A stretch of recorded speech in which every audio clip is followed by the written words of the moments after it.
ready for the Bob Graham Experience. Hey, I've got a great interview today for you with Jack E. Appelman, who is CEO of Successful Business Writing. He's a writing instructor at NYU and some other colleges over the years. He also is a writing coach. He helps companies, he helps individuals, he helps groups find a way to convey their message more effectively. And lately, he's been working on research linking employee engagement and communication together and how they work together. He's the author of 2 books, including 10 Steps to Successful Business Writing, that's now in its 2nd edition. And he is driven by the belief that working professionals can dramatically improve their writing by following straightforward techniques. His workshops, seminars, and one-on-one coaching help thousands of individuals achieve better results with their writing. And in this interview, Jack is going to talk about some of the really important things about writing, how to convey information, how to get your information out to the press as a small business owner, and some of the things that he sees that commonly mess up people's writing and how to overcome them. This is an interview that you are not going to want to miss. It's gold. You're going to find yourself rewinding and going forward. So without further ado, I give you my interview with Jack E. Appelman. Hey, Jack, how are you? It's so great to have you today. I'm doing great, Bob. It's a pleasure to be here. You know, we always have a good time. We've shared some experiences. We've been to bars together. We've had dinner together. We've talked on the phone and on Zoom a million times. Finally, we get to talk over a podcast, and I'm so excited to learn more about your business. So let's start with the easiest question of all. What qualifies as a successful day for you? A successful day is when I help a client or a student achieve better results with their writing and their communication. That could be a group webinar, a group workshop for a company who needs to improve their writing so they can get better business results. It can be like I did yesterday. I have coaching clients and I have a 60-minute session with them where I go over some of the things they're working on. I help them see what they can improve, and that is successful to me when I can help people get better results from their writing and communication. Okay. And tell us, Jack, how did you get to this place where you're doing this? You're teaching, you're helping companies, you're helping individuals with their writing. What's the Jack Appelman story? Well, it started way back. Let's see, I went to school for journalism. I got a master's in journalism. The first 5 years of my career, I worked as a journalist, including a few in Northern California, which was a beautiful place. But I still decided that I'm more of an East Coast version, so I moved back to the New York area. Then I got into public relations, and I worked for PR agencies, and then I worked corporate. I actually started a department at an insurance brokerage firm in New Jersey. I did that for several years. And then I decided that, well, what happened was that in the last couple of years, my boss says, "Hey, Jack, these insurance salespeople, they could help. They could use a little help with their writing. Can you give them a little mini workshop?" I said, "Sure." So I prepared some materials for them. It was we had a Monday morning sales meeting. So they devoted the sales meeting to me. What year are we in roughly at this point? What year? Yeah.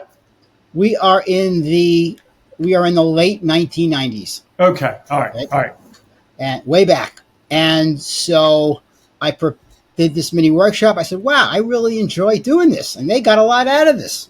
And then somebody asked me to do another workshop. And then I went on my own in 2001. I decided I'm not going to look for a regular job. I did some PR consulting, and I started doing more writing training. At the same time, I got an opportunity to teach. My first teaching gig was at Fairleigh Dickinson University in New Jersey. Mm-hmm. I said, wow, I never, ever imagined myself getting up in front of people and teaching or training. But all of a sudden, this is what I wanted to do. I like PR, but I like this better. And teaching people how to get better results from their writing became my passion. Okay. And I started doing more of that. I published the first edition of my book in 2008, 10 Steps. Plug that title. Come on, go ahead. Plug it right now. Where can we get it? Give us the name. Yeah, it is. Well, let me tell you about the first edition first. It is 10 Steps to Successful Business Writing. Okay. And that was published in 2008. Nice. And did very well. There was actually a edition in Mandarin Chinese that came out. I have one copy. And then I did a second edition in 2018, 10 years later. It's just 10 Steps to Successful Business Writing, second edition. Okay. And it is available on Amazon.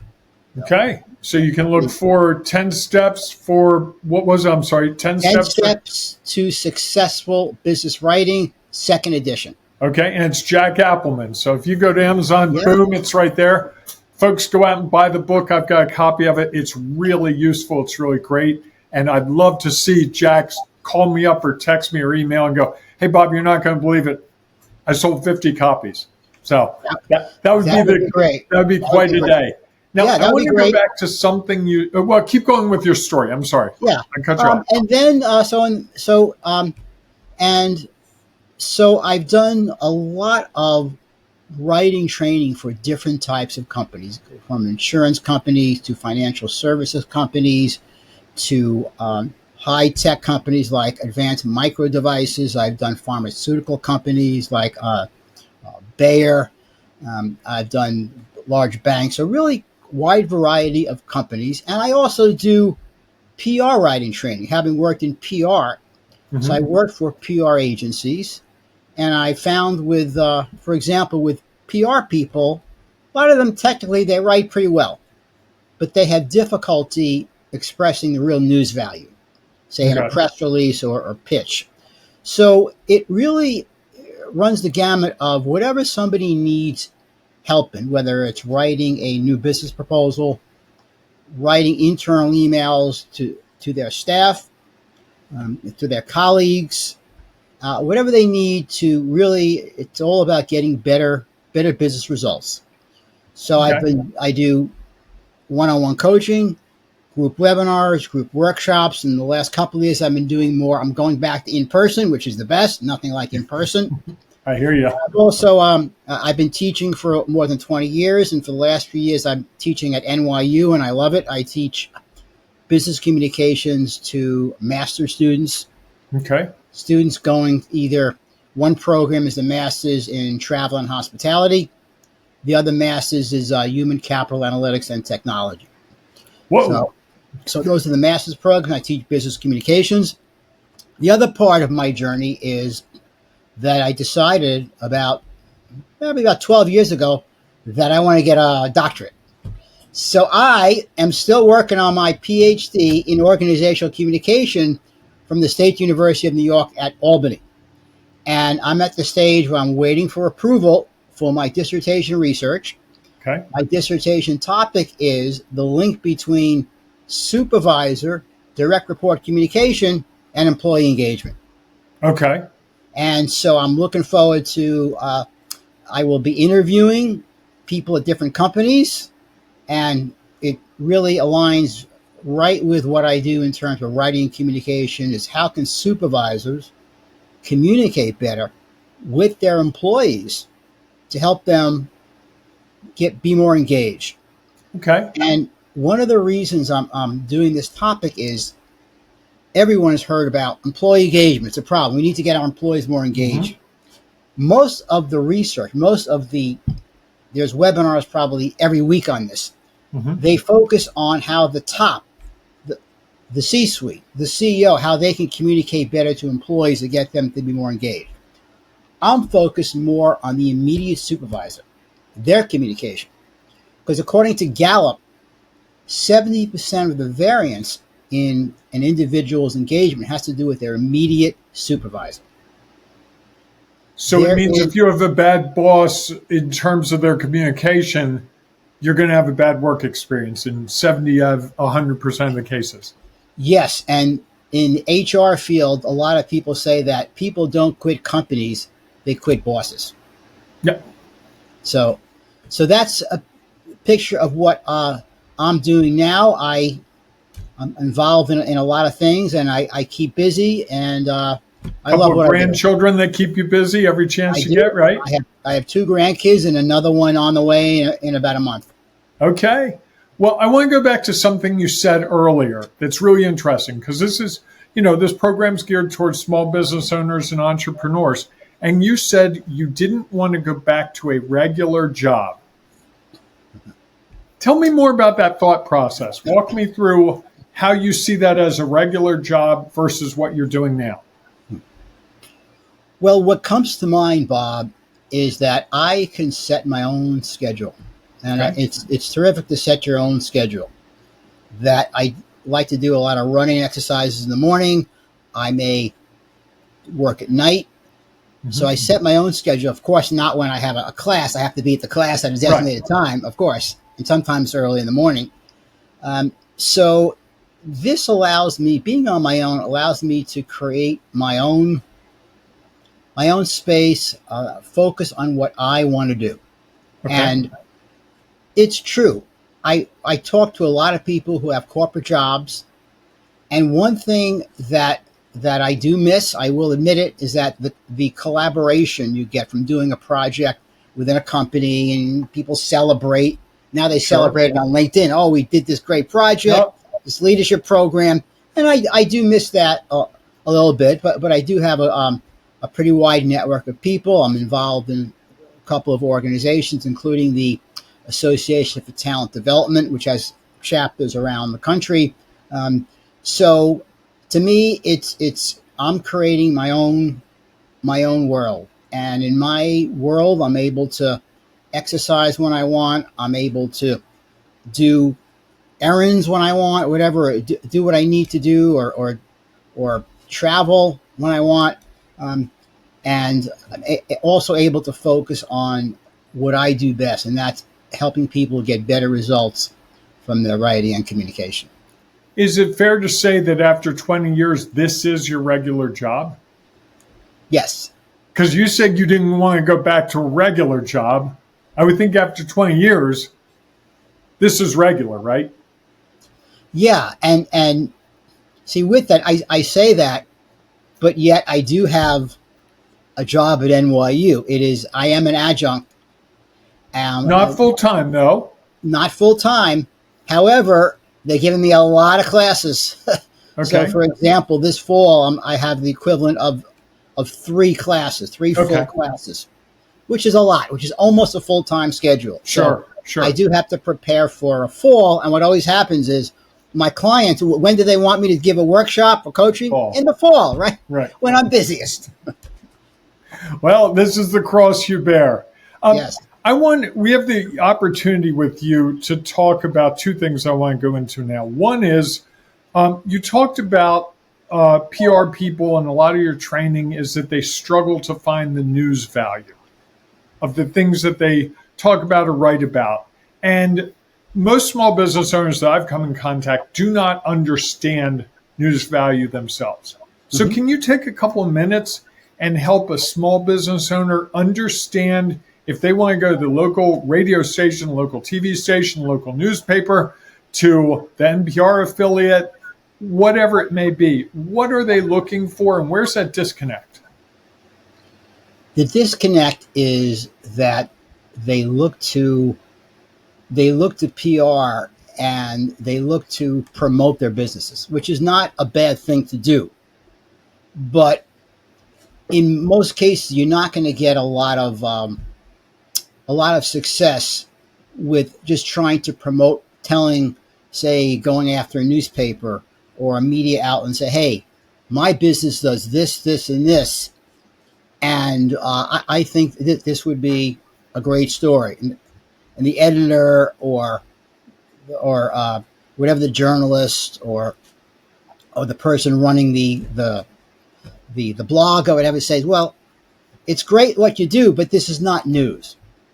So people need to think beyond just what they do. Let me take an example. If you run a healthcare club, a gym, a fitness center, sure. And you say, oh, we offer these new classes and Zumba, and we offer this combination, and we get we're holistic. We get into the person's emotions and like, oh, isn't that interesting?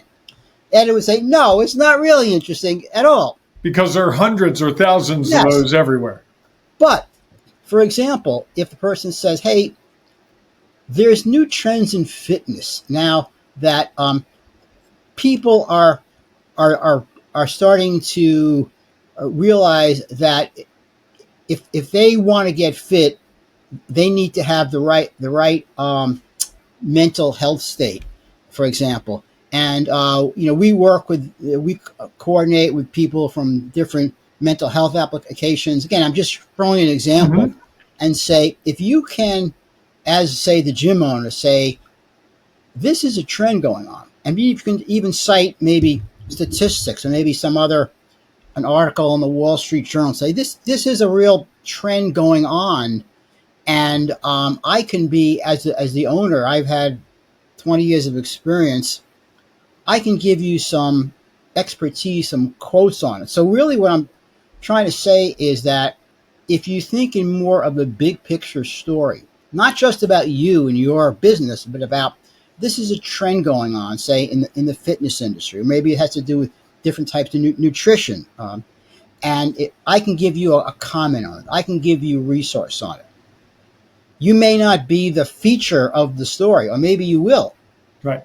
But you will be included, and you will be viewed as an expert, a third party expert, somebody who was asked to comment on this issue. So I think that a lot of business people don't understand PR in the sense that, okay, you may get a little blurb in the weekly paper about, hey, your business is celebrated a 1-year anniversary. But you're not going to get a story if you're just talking about yourself and what your business does. If you could show that your business, what you're doing, is part of a big trend, then you have a much better chance of getting some publicity. I think that's a great explanation. Would you encourage someone who's trying to get into the press more to do some outreach to editors, to TV producers, assignment editors, and say, hey, if you're ever doing a story on fitness, to use your example, I'd love to talk to you. I could be a resource, or I can connect you with the people that you're looking for. What are your thoughts on that? Yeah, I mean, it's always good to make contact with them, but as opposed to just saying, if you're doing a story on fitness, contact me, I know a lot about fitness. Think that everybody wants value, and a journalist wants value. If your first reach out should be, hey, just wanted to let you know that as somebody who owns a fitness center, there's a lot of trends that I've noticed that are going on, and it could potentially make a good news story, something that you may want to cover. And you may want to say, hey, I saw your article on this, and this is kind of the same kind of thing. It's always good to research what the journalist has done before. And then say, hey, this could be something interesting. And then you say, if you ever need a resource on fitness, contact me. So instead of just saying, please contact me, you're leading with, I have some information that might be valuable to you. Okay. Now, the editor may say, well, okay, thank you, but it's not something that I'm interested in now. That's fine. But you've made the introduction, and then maybe something else will come along and say, hey, I've identified another trend going on. You may be interested in this. And you do it a few times, and this way you do it respectfully. And that's the way you make contact with somebody with an editor or an influencer. Okay, there you go. Influencer. There you go. Using the new lingo. That wasn't in your master's in journalism, was it? No, and it's funny. I was thinking, what's the word I'm looking for? It's a journalist, producer, influencer is like the third one. There you go. Yeah. Now, tell me this, Jack. I had this situation a couple months ago. Someone said to me, I talked to a reporter at a newspaper for almost an hour. I gave them all this information, and then the story came out, and I wasn't even mentioned at all. Cool. What would you recommend? Because it does happen. I mean, I was a journalist too, and I know I've done that not intentionally, but what would you say to the business owner if they gave that information to the journalist and then they see an article, and what made it even worse for this person in his eyes was two of his competitors were quoted and not him. Wow. You're bringing up some memories, Bob. I can give you a situation when I worked for the PR agency. We did all this work. It was a real estate client. And we gave all the information to the New York Times real estate columnist. Mm-hmm. And then it's Sunday morning, and I wake up with the New York Times. I think I had some guests coming over, and I see the article, and I see the client is not in it. I said, oh, boy, wow, that hurts. And it's always on the weekends, right? Yeah, and right, of course. Then they have 2 days or a day to stew and really be upset Monday morning. Yeah, well, it does happen, and all you could do is, when you're dealing with journalist influence, you have to take the high road. In other words, you can't say, "Hey, why didn't you include?" You say, right. "So you say, I see you. I liked your story. See, it didn't include. Here's some other things you may want to consider for a future story." I mean, that's all you could do is keep in contact with the person and give yourself a better chance of being included in the next story. Okay, great. And I had another person I talked to maybe 6 months ago, and they said to me, "Hey, I'm going to be interviewed by this reporter. I already overnighted to them all the other clippings that I've been in." It was like 20 articles. They FedEx this package to the reporter. Yeah. Do you recommend sending your prior articles to a reporter or to an influencer, or is that a bad idea? It's a bad idea if the clippings are with a competitor. Okay. If you're sending it to a producer of a radio show, a business radio show, and you want to show clips from the daily newspaper, like say the Baltimore Sun, that's fine. But Okay. I wouldn't send clips that are from a competitor. Okay. All right. That's great. Now I want to shift gears. You're doing great. This is really insightful. I love it.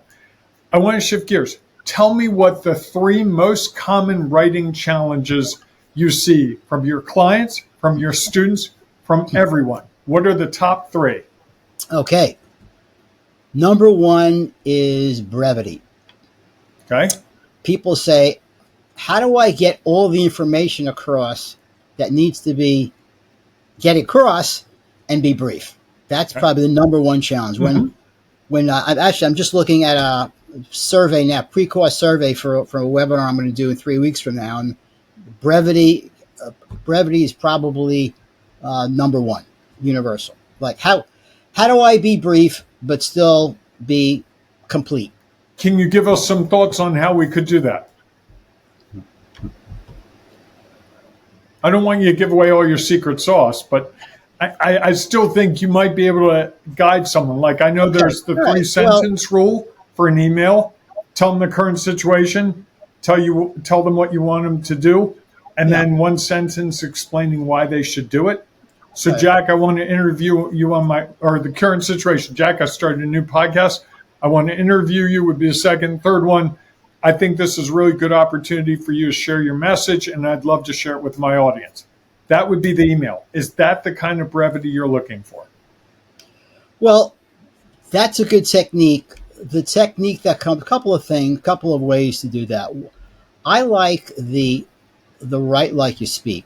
So imagine that, let's say you have a message to get across. You want to report about, you want to summarize the client meeting. And I always say, imagine that you had a client meeting and it lasted late into the afternoon or evening. Early the next morning, your boss calls and says, "Hey, I got to get on a call with this client. I wasn't at the meeting. You were there. I got 1 minute. Tell me what happened. Tell me what's going on." And in that moment, that you might be a little nervous, but instinctively, you're going to say the important points because you don't have a choice. I tell people, if you only have a minute, you will be concise because you have no choice. Okay. That's the same attitude, same approach you need to take because people are impatient. So give yourself, imagine if you had 60 seconds to explain your message out loud. What would you say? Right. And that's probably what you should write. Again, you tweak the words a little bit here and there. So that will help you to be brief. The other and they part can always ask more, right? I mean, it's not a closed door. If the person says my meeting's in 1 minute, tell me the stuff, and then she says, "Hey, Jack, I need to know more about that." You can go further. They can reply to your email and say, "Tell me more about this," right? Exactly. And that goes to the next point is that, so what would you say? If you only had 60 seconds, what would you say? Then you say the most important. Then you could say, below is more information. Okay. And this gives people a choice. Some people, I just want the bottom line. That's it. I'm not reading anything else. Or I want to know more. All right, well, you can read more. People readers will love you if you give them a choice. So start with the big picture, then say below is more information, or attached is a whole document if you want to read it about the spreadsheet, what we're going to do in the next 6 months. So, okay, when I'm working with people on writing books, small business owners, I talk to them about permission to skip. So by having the table of contents with really descriptive titles for a book, they can look at that and go, "Oh, I only want to read this part. I only want to read that part." Or having bulleted lists or subheadings, all these things that, you and I are old enough to remember when the USA Today started in 1981, I think it was, and it was revolutionary. Oh, you can't tell news stories in that approach. Who would have known that USA Today would have fostered Facebook and then Twitter, where we're at 140 characters for a while, and shorter and shorter and shorter. Yeah. What's fascinating to me is people do it on Twitter. They do it in the text in a YouTube video. But when you have to write a report for your boss, an email, or you have to do something more complicated, it becomes daunting to them. Yes, it does. It does. So let me move on to the next. You asked me for 3. Absolutely. 3. So let me move on to another one, which is tone. Okay. So people say to me, "Jack, I'm concise, but I come across kind of like somebody who is a hard ass. I'm not like, I just want people to get this done, get all this done." People say to me, I'm coming across like not nice or whatever. Right. What do I do? Well, what I tell them is that with tone is what you don't want to do is say, "Oh, please do this. I'd appreciate, please." That's people get annoyed about that.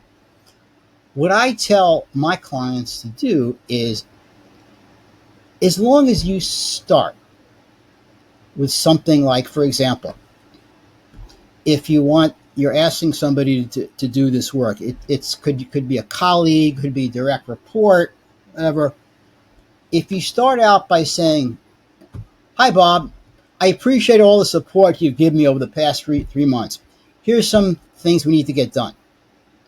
Or if you point to something specific they've done, people will be more willing to go the extra mile for you or get you what you need more quickly, if you just acknowledge that they've helped you. So just start out with a positive message. Then you could be matter of fact after that. You don't need to say, "Please, thank you, I appreciate." Start out with a thank you, appreciation, and then still need to be civil and not say, "You have to get this done." You say, "Well, again, thanks for all your support. Here's some projects I could use your help on, and appreciate it if you got all these done by July 20th. Okay, so I'm going to read you a text message I sent to someone who does some graphic design work, who I share a lot of time outside of work with. And she did a project and I didn't like it. And this is my text. Yeah. "I'm not liking the back cover as a mirror image. I know he," meaning the client, "won't like it. I just printed it out. The green in the middle isn't very appealing. I get that matches the tree, but it's just really boring. I'm going to fiddle a bit with the copy of it." The response was, "Alrighty then. I'm done. You're on your own. Good luck." Mm-hmm. That's an example of tone, right? I was in a rush. I just needed to get it done, and I wasn't thinking the niceties. what's the mechanism that I could use in the future to say, hey, Bob, before you send a text like that or an email, you got to stop, because I just sent it and I had to apologize. And and this was someone who I know really well. Yeah. My fear is I've probably done it to people I don't know really well, vendors, competitors, potential referral partners. Not that I do it all the time, but how do you have a mechanism that we can use that would help us police ourselves from those things? Yeah. Well, first thing is, in that kind of situation, don't send it right away. I just maybe I like to have all my important client emails. I'll keep it in a Word file, and then when I'm ready, I'll put it in draft, and then maybe the next day I'll look at it. So that's one thing you could do. The other thing is try to start with something positive about it. Okay. In other words, and maybe if there's one thing you liked about, in this case, the design, say like, I like how you contrast the different colors. I like the simpleness of the design. Or thanks for giving me this, and I like the simpleness of the design. Here are a few things I suggest we change, and then something like that. Okay. And of course, it's assuming that you still want to work with the person. Yeah. Yeah. In this case, you did. So just try to start with something that you liked about it. If there is something you liked about it, at least thank the effort, and then say, here are some things that I believe we should change. And the other thing that it's good to do is, please let me know your thoughts. Please let me know what you think. Okay. Even if it's understood, saying that is a good way to say, hey, I care about what you think. And it's a dialogue. It continues a discussion. Yes. What I wrote was very abrupt.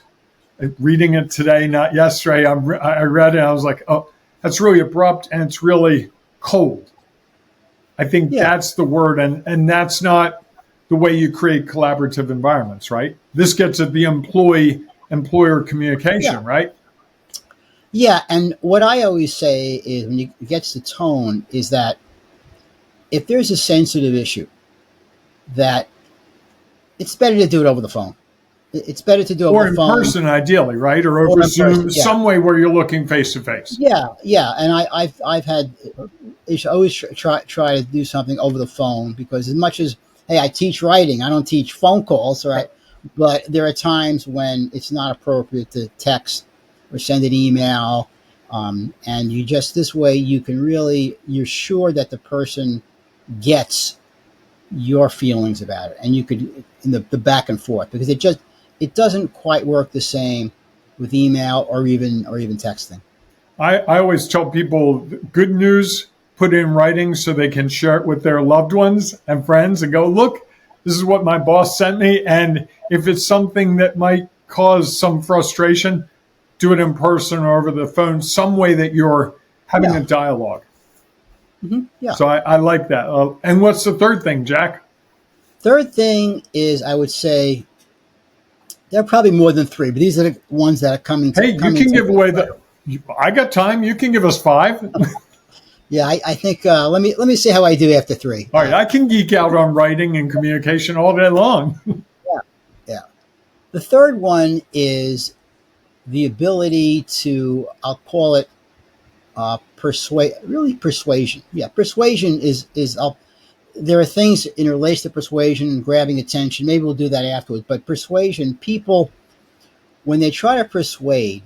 Can you define persuade? Because I think you're going to have some people that perceive persuade to be make people do more manipulation, right? More, you don't want to do it, so Jack, I'm going to make you go to the store and buy me a candy bar and bring it to me.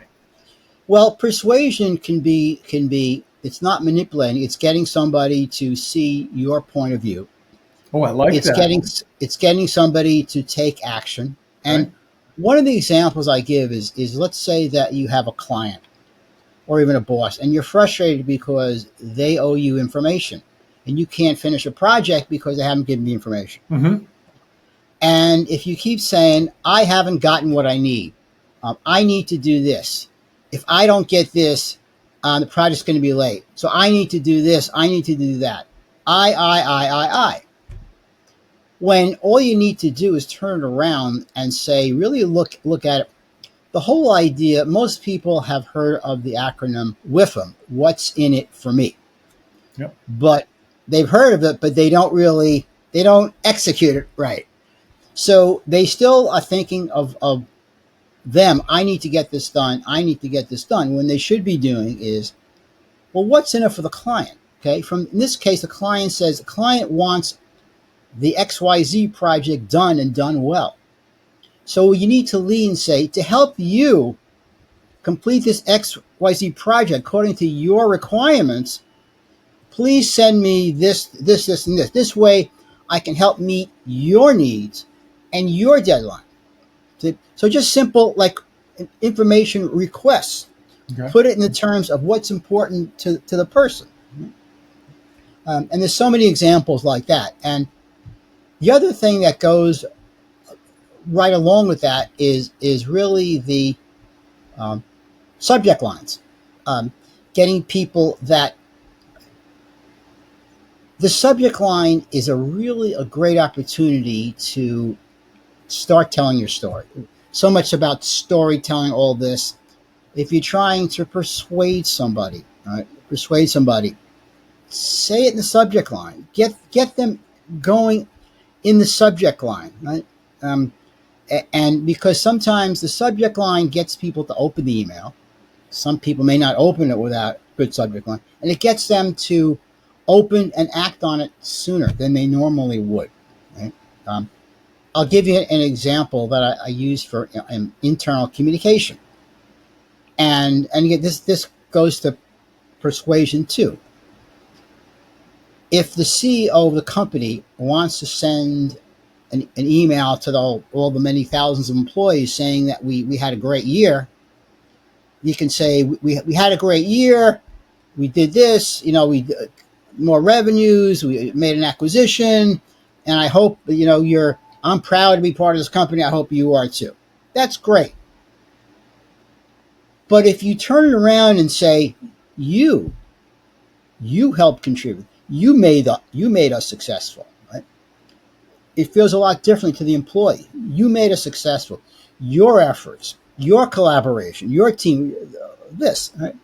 So in that case, the subject line could say something like, just put, thanks to your contribution made us successful. Something like that. Okay. So that's an example with instead persuasion. of an update. Or update number 4, something where there could be 4 billion of those in my email. Right. Well, you're talking about two different things. One is I'm saying that in general, the message should be, in that case, you helped us have a great year. Instead of saying, the subject line could say, our company rocked this year. Right. Instead of saying, you rocked, right. You have something like that. What you're talking about is very important too, as I was going to get to next, is being explicit. Okay. If you say something like update on fall conference, right? You could say that subject line, or you could say new venue needed for fall. Right. Deadline 8/1. Right. Okay. You get people to be specific. Okay. Be specific. Get people to take actions. Clue them in on what it's about, because we all walk around doing everything, looking at the emails on our cell phones. Yep. And we see that subject line, says, wow, I better start thinking, even before you read the rest of the message, you're just thinking about, wow, I better start acting on this. So it's really a great technique to get people to act on something that you want them to act on. Okay.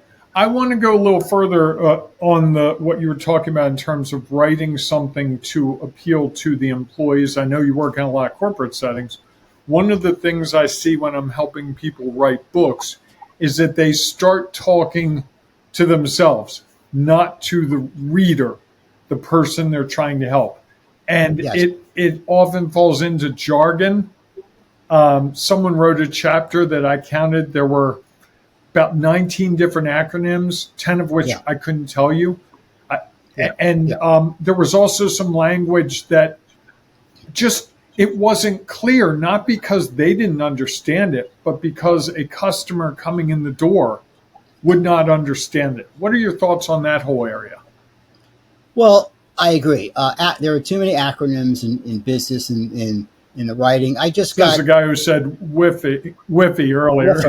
Well, right. But, sorry. Well, the thing is, acronyms are fine as long as you spell it out the first time. Okay, you gotcha. know, AP style. You're an AP style guy. There you go. So as long as you do that, that's fine. And thing is, it's sure, acronyms are not a good idea.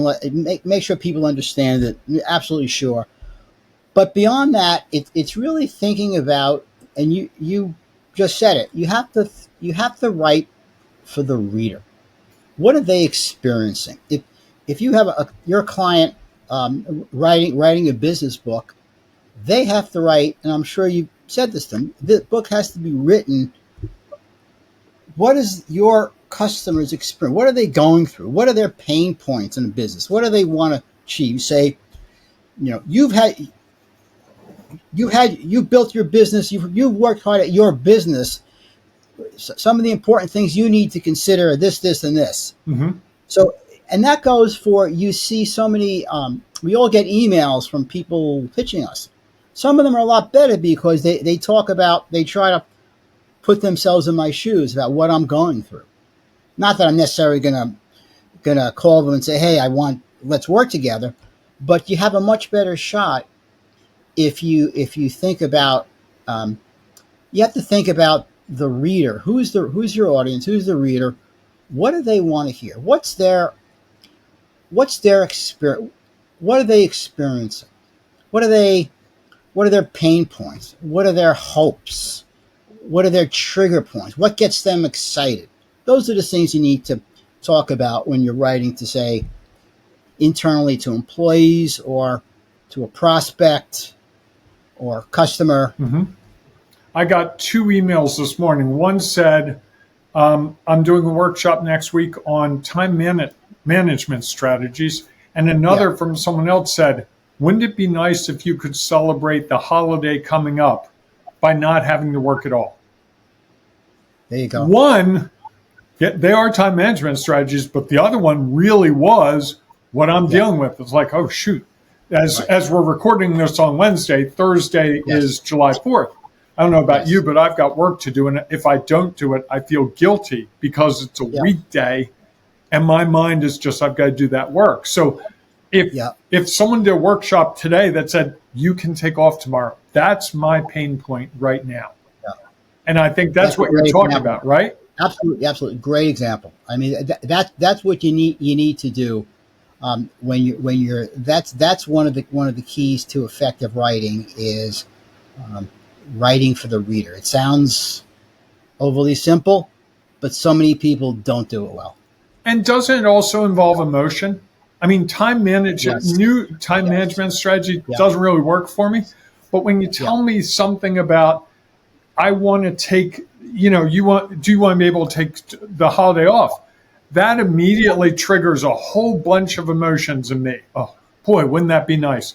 Why did I start my business? I should have gone back to a regular job. They'd have off tomorrow. How am I going to pay my bills? Are my clients going to be upset with me if I'm not working? I didn't plan the deadlines correctly. All those things come into it just by that one sentence. And I think that's part of the challenge. So many people think that business writing doesn't have emotion. So where is the line with emotion in business writing? No, I think that's a great example. You do need to appeal to emotions. What are the people's emotions? Their fear or joy or anticipation or safety, family. Those are the. I did a whole workshop for this tech company on appealing to emotions, and those are the things you need to do. I mean, it's a example that if you want to get, your example was great, but if you want to write an email to employees saying that, hey, we're having our holiday food drive, and we're looking for your contributions, your participation. You don't just give the facts. You say something like, wouldn't it be nice to make a real difference this holiday season? Something like that. So you Or need last year, we helped 43 families celebrate Thanksgiving with a full meal on their table. Wouldn't it be great if we could do more this year? Yeah. So it could be. I don't really like appealing to fear, but that is a technique about if you don't act, you're going to be left behind. I like being able to have people picture how great something would be. Like these examples, like I think your example with taking the time off is perfect. Well, and that brings me to my next question, Jack. Beautiful segue for you, segue people. And that is, you juggle well, first of all, you're not the youngest guy I've ever talked to. You can share your age if you choose, but I will tell you, you won't guess it. And Jack probably acts younger than most 30-year-olds that I come in contact with. You have a busy family life that you really value. You have some things that you do each morning for yourself, from running to some other things. You teach a lot, and you also run a business.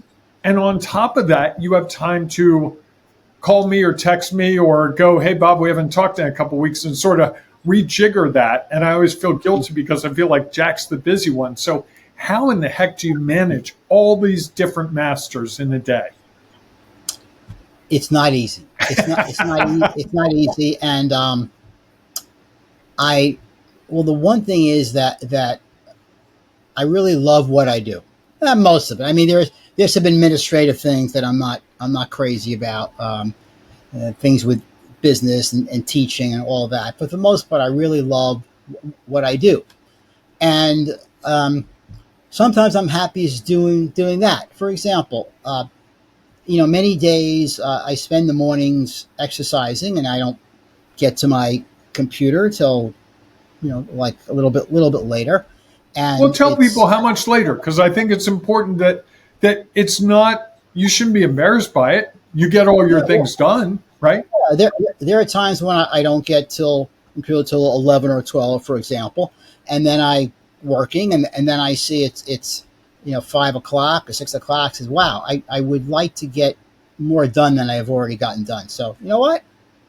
All right, well, there's always after dinner. So at dinner with my wife, and I say, you know what? I'm gonna go down after dinner. My home office is downstairs. I'm going to do some work, and I really find that I enjoy working at night. I really do. So usually, another hour and a half to 2 hours, I work at night. I put on some either classic rock or jazz music, and I'm cooking. And I have to tell myself, well, maybe I better stop. It's getting 9, 10 o'clock. Maybe I should stop. But that works. That works well for me because I do. I think I've always liked working in the evening. When I wrote my book, I think most of the time I wrote the book was in the evening. So the bottom line is just get it done. And I'm like you, Bob. There are times when I work on the weekends, and sometimes it's like I don't have anything planned family wise or what's going on. Yeah, you know what? I'll go down to my computer, or I'll take my show on the road. I'll go to Panera for a couple of hours. So yeah, and it's true when you have. That's the thing. When you have a corporate job, July 4th holiday, you're off. It's vacation.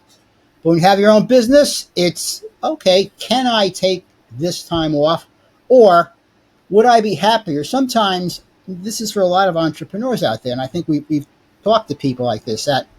Sometimes there's so much pressure. Oh, I want to get everything done. I'm going on vacation. I want to take a few days. I want to get everything done. Sometimes it's more relaxed. Say, all right, well, you know what? If I have to work like an hour a day or hour every other day when I'm on vacation, what's the big deal? I'll feel better about it. I'll do it in the morning. The day will be done. So sometimes that's less pressurized than trying to get everything done before your vacation. Absolutely. Now, one more thing around writing that I just remembered I had to ask you. One of the things I find that a lot of my clients deal with is when they're writing a book, they don't want to let it go. They want to polish it and polish it and polish it and change it and worry about every single word. And we went through this 2 weeks ago, but let's go back through it because it's got to be absolutely perfect. Now, I know how I deal with that, and you and I come from very similar backgrounds. I had a teacher in journalism school who said, if you don't get something done by the deadline, you are dead. And it stuck with me. What are your strategies for yourself, and how do you help other people get to the point where they finally let something go when there's a deadline, or just you can only work on your blog post so long? I mean, you send an email out every week. I know you write those. I'm assuming you don't spend 100 hours on each of those. How do you manage that getting stuff done and knowing you have to let it go? Yeah, well, it's a challenge, and with my email blasts, I do sometimes after dinner I'll go down and I say, wait a minute, after I look at it again, I think I want to change that. I do like to change it, and again, that's I'm not going to resist. I like to do it. I like trying to make sure it's as perfect as possible. Then you do have to let it go. It comes down to a lot of it comes down to what I call to rebalance the drafting and editing process. Okay. I'm actually working on a video right now for that, drafting and editing. And what I like to say is that most people spend too much time drafting and too little time editing and proofreading. Okay? Too much time drafting, meaning the actual writing, and too little time on, you said, editing and proofreading. Okay, proofreading. So, gotcha. Yeah, okay, which kind of a little bit kind of like a little counterpoint to what you're saying, but let me take you through it. That most people, they know the subject pretty well in many cases, so just get through it. Just get that first draft done. If you want, you can put it through Grammarly, put it through AI, but just get it done, and then give yourself another time to do it. Give yourself like the next morning. Most times the deadline isn't like that ridiculous. Most times you have, not always, but most time you have a little bit more time than you think. Don't send it. Don't submit it. Go back and take a look at it. Maybe even print it out. Get away from your computer. Sit down with your favorite drink, soft drink, coffee, tea, or something better. Something better. That's something better, and take a look at it, and then and then again, and then you look at it again. If you have time, if you are a perfectionist, don't resist it. Just okay. If you have the time, all right. Then let it sit for another day, one more day. Then look at it again. But then you do have to say, all right, but that's it. That's it, and it's never going to be absolutely perfect. But I think it's a question of just giving yourself that time in between when you write it and when you edit and proofread it and finalize it. Okay. And you mentioned artificial intelligence, Jack, and I know you wrote a article about public relations and artificial intelligence for the Public Relations Society of America publication. Am I right about that? Did I get that right? It's actually Reagan Communication. I'm sorry, for Reagan Communication. Yeah. And so what are your thoughts about AI? Because I know a lot of business owners are getting into blogging, and their blogs are topic into AI. AI spits out something, they copy it, they paste it in their blog, and they say, this is awesome. What are your thoughts about all that? Well, we can't ignore AI. It's here. It's going to become more intensive. I can't imagine what the AI 5 years from now is going to look like. I just can't imagine. I mean, I went to a Best Buy the other day, and I saw like now they're selling these co-pilots, right? These computers with AI built into it. How long before those are going to be obsolete? Right? Like my Commodore 64. That's right. Yeah. So use it. I mean, use it. Learn about it. Keep up with it. Some people use it for drafting, help to draft. I actually use it for editing.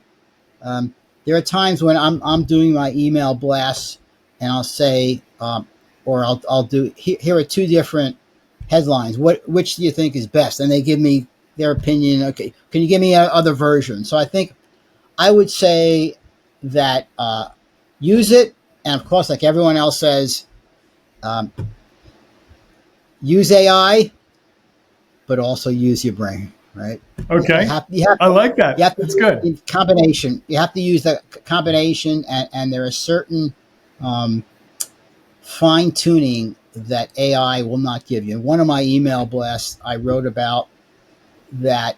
One of the things that at this point the AI I've experienced can't do is ensure that you're writing with the right tone.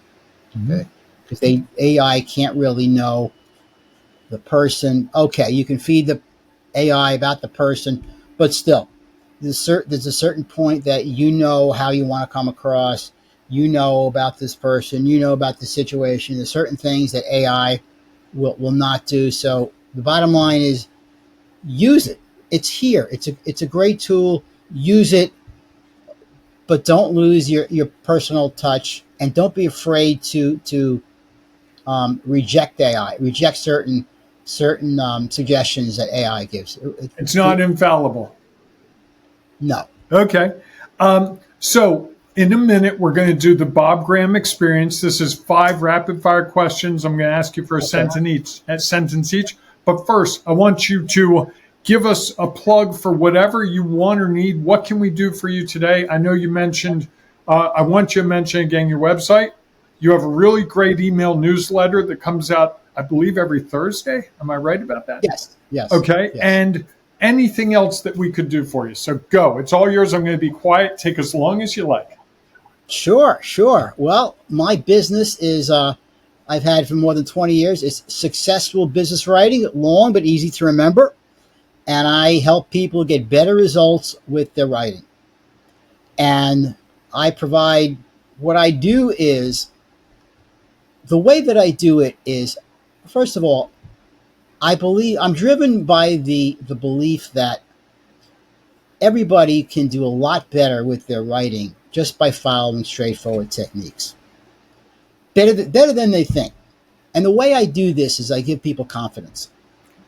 Confidence is a big part of being able to write better because business writing is not rocket science. It's not even literature. It's not like you're writing a piece for a literature magazine. It's getting things across as clearly and concisely as you can so the reader takes action. So that's really what it's about. So I help people change their way of thinking. Okay.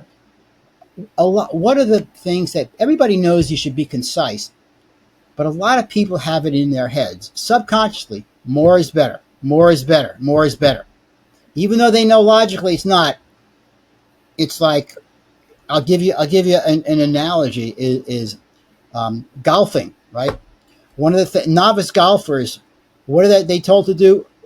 Keep your head down, right? How simple is that? Just keep your head down. If only. But most beginner and novice golfers can't do that on a consistent basis. They can't do it, right? Well, it's the same thing. It's that I help retrain people's approach. So first of all, they're confident. I say, write like you speak. What do you want to say? So I help them change their approach so it can get things across in a simpler, more concise, and more organized way. So, and if you're interested, I'd love to talk to you about it. I offer one-on-one coaching, usually say from 8 to 12 weeks. We have a program where I do a discovery session and I set up a program for you and we meet usually online. I develop exercises for you. We work on what you're working on your job. Um, I do one-on-one coaching, and I do a lot of group workshops and webinars where I go to a company, and I'll do, say, a full-day program, maybe split up into 2 or 3 days, and whatever they need to do better, I help them do better. And that's often combined with a program where each person gets a few individual coaching sessions. So, And you review the company's materials ahead of that, right? So yes, you're looking at actual documents that the company has put yeah, out. So it's not Jack talking to a company about what Jack thinks. It's Jack talking to a company about what he's seen from review of the materials, right? Yeah, I look at the participant sample. So I give one-on-one writing coaching, group webinars, group workshops. Okay. And I customize it for you as an individual, um, for somebody in your company. I've worked with a lot of people who are brilliant people, say people who are product managers, Mm-hmm. and they believe that their writing is holding them back from being promoted. And Mm-hmm. I help them tap what they're good at. They know the subject matter so well. I help them. Okay, well, what do you want to say here? Mm-hmm. So yeah, visit my website, successfulbusinesswriting.com. I have a lot of new videos I Okay. put on there, Awesome. short videos, and my book. There's a lot of books now on communication. Some good books out there. My book is really about writing better. It has got practical It tips. does. Okay? It doesn't talk a lot about the philosophy of writing or this and that and like brains and then all that. It's a down to earth. You want to write better. You want to be with brevity, tone, organization, email man, all these things. It's tips. It has examples of exercises. It has really just practical tips. So again, it's 10 steps to successful business writing. Second edition, it's on Amazon. It's available as a Kindle version as well. Okay. And anyone has any questions about what I do, feel free to contact me. It's Jack at successfulbusinesswriting.com. But Okay. you could I look will me put up. it in the show notes. It'll be there. That's great. Now, I like to close each episode, each edition of this with 5 questions, what I call the Bob Graham experience with some jazz hands. Okay. So, what's the last thing you read, Jack? The last thing I read. Mm-hmm. You talking about business books or anything? What's the last thing you read? You read it, you give it however you choose. All right. I'm gonna give you the last really good book I read, Okay. which is John Grisham, The Boys from Biloxi. Okay. I like that. Very nice. That's a good summer read. If you're heading to the beach or going on a trip, that's a great book. I really enjoyed that myself. All right. Okay. What's your most important inspiration? What inspires me? Mm-hmm. What's your most important inspiration? Guess I'm not replying as rapidly. No, you're right. Wish. I actually like that you're thinking about it. My important inspiration. Probably, I would say my kids and grandkids. Okay. Nice. How many grandkids? You said you have 2, soon to be 3, right? 2, yes. Okay. Exactly. All right. And how many kids? 3, right? I have two kids, Okay. and let me add on to that. One of the reasons that my grandkids is, my grandkids and I have written books together. We're finishing up our 3rd book together. Where it started when they were staying over with us a couple of years ago for a week, and at night we just came up. We have this theme about this flying cat, and they've.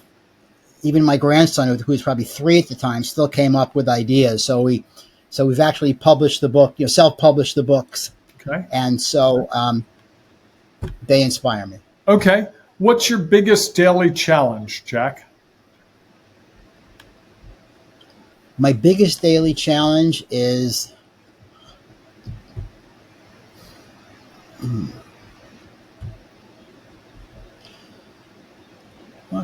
many challenges throughout the day is my biggest daily challenge is actually time management. Is a lot of different things going on, and what should I focus my time on? Should I let it flow, do what I feel like doing at the time, or should I have in your words, a default diary, which I know you have talked about? So my biggest challenge is how to manage my time. Okay. And what's your guiding principle?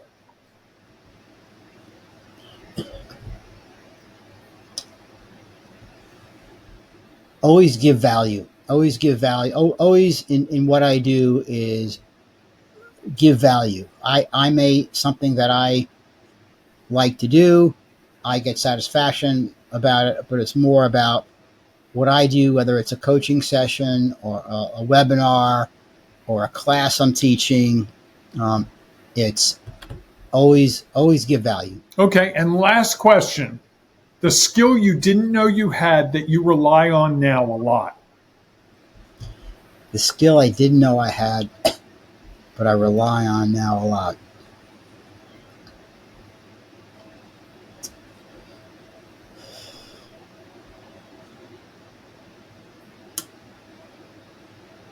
I would say my adaptability in terms of,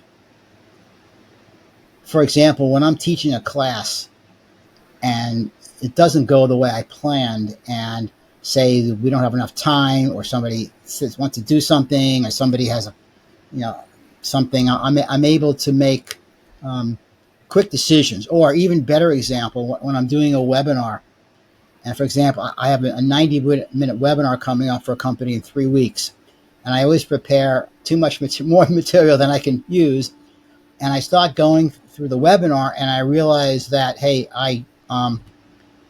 I'm not going to have enough time for this. How do I making quick decisions to change things on the fly? And it's almost like it can be pressurized, but in a way that I kind of thrive on it. Hey, I'm gonna figure this out. Right now I have 20 minutes left. I want to get this done. Well, I'll cut this down. I'll do this. I'll do that. So it's like my ability to really make quick decisions, like in the middle of something going on. Okay. Awesome. Well, Jack, this has been great. I've been looking forward to this all week. You delivered exactly what I was looking for. We understand, I think, you better. We understand your business better. You gave us some really valuable tips.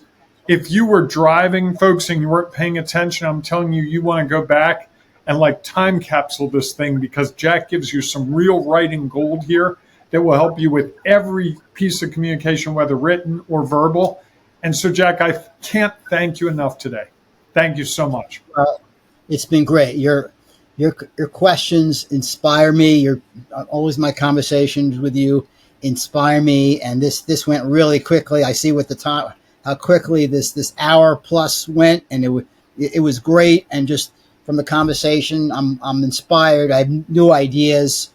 So it's been a pleasure, and I hope we provide a value to your audience out there. I know we did. There's no doubt in my mind. So thank you so much, Jack. Thank you. Thank you. That was the Bob Graham Experience. Want to be a guest and experience it for yourself? Visit thebobgrahamexperience.com to get on the list. And of course, please rate us and listen to other episodes wherever you had the Bob Graham Experience. Until next time.